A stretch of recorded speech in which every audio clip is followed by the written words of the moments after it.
স্বামীর মৃত্যুর পর একজন মেয়ের জীবনে কি শুধু অপমান আর কষ্টই থাকে? নিজের বাড়ি থেকেও তাড়িয়ে দেওয়া হচ্ছে তাকে। অহনা কি পারবে তার ননদকে এই নরক থেকে বাঁচাতে, নাকি দেরি হয়ে যাবে? চলুন জেনে নিই আজকের এপিসোডে। আসসালামু আলাইকুম বন্ধুরা, আপনারা দেখছেন বড়লোক বাড়ির ছোট বউ গল্পের ১১৬তম এপিসোড। চলুন শুরু করা যাক আজকের পর্বের এক্সপ্লেন। এপিসোডের শুরুতেই দেখা যায় অহনার ননদ শকুন্তলাকে তার শ্বশুরবাড়ির লোকজন ভীষণ অপমান করছে। তারা সরাসরি তাকে দোষ দেয় তার কারণেই নাকি তাদের ছেলে মারা গেছে। শকুন্তলার শাশুড়িমা তাকে অলক্ষ্মী বলে অপমান করে এবং বলে সে নাকি তাদের ছেলেকে ফাঁসিয়ে বিয়ে করেছে। এই সময়ই অহনা, টুকুন আর বাড়ির অন্য বউরা সেখানে পৌঁছে যায়। তারা নিজেদের পরিচয় দিলে শকুন্তলার শ্বশুর আরও ক্ষুব্ধ হয়ে বলে, এতদিন কোথায় ছিল তারা, এখন কেন এসেছে?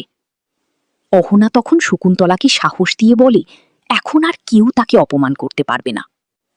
কিন্তু শকুন্তলার শাশুড়িমা উল্টো অহনার শাশুড়িমাকে অপমান করতে শুরু করে, তাকে কিপটে বলে এবং বলে তারা কখনো জামাইয়ের জন্য কিছু করেনি। টুকুন তখন প্রতিবাদ করে, এই ধরনের কথা বলা ঠিক না, বিশেষ করে যখন তাদের ছেলে আর বেঁচে নেই। এরপর অহনা জানতে চায় রাকেশের মৃত্যু কিভাবে হয়েছে। পাড়ার একজন জানায় একটা দুর্ঘটনায় তার মৃত্যু হয়েছে, কিন্তু তবুও শকুন্তলার শাশুড়ি তাকে দোষারোপ করতেই থাকে। এই পরিস্থিতি দেখে অহনা সিদ্ধান্ত নেয় সে শকুন্তলাকে তাদের সাথে নিয়ে যাবে। কিন্তু টুকুন এবং অন্য বউরা প্রথমে আপত্তি জানায়। তারা বলে এতে বাড়িতে নতুন ঝামেলা শুরু হবে। অহনা দৃঢ়ভাবে বলে এখানে রেখে লাভ কি, যেখানে তাকে প্রতিনিয়ত অপমান করা হচ্ছে। একজন প্রতিবেশীও পরামর্শ দেয় তাকে অন্তত কিছুদিনের জন্য নিয়ে যাওয়া উচিত।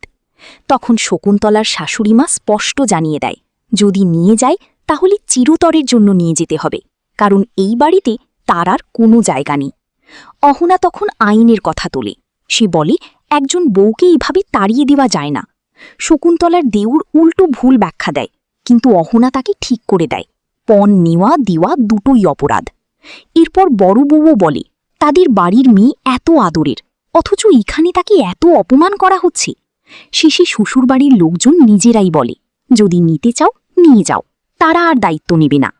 কিন্তু সবচেয়ে বড় বাধা আসে শকুন্তলার কাছ থেকেই। সে কাঁদতে কাঁদতে বলে সে কোথাও যাবে না, এখানেই থাকবে, এমনকি চাকরের মতো হলেও।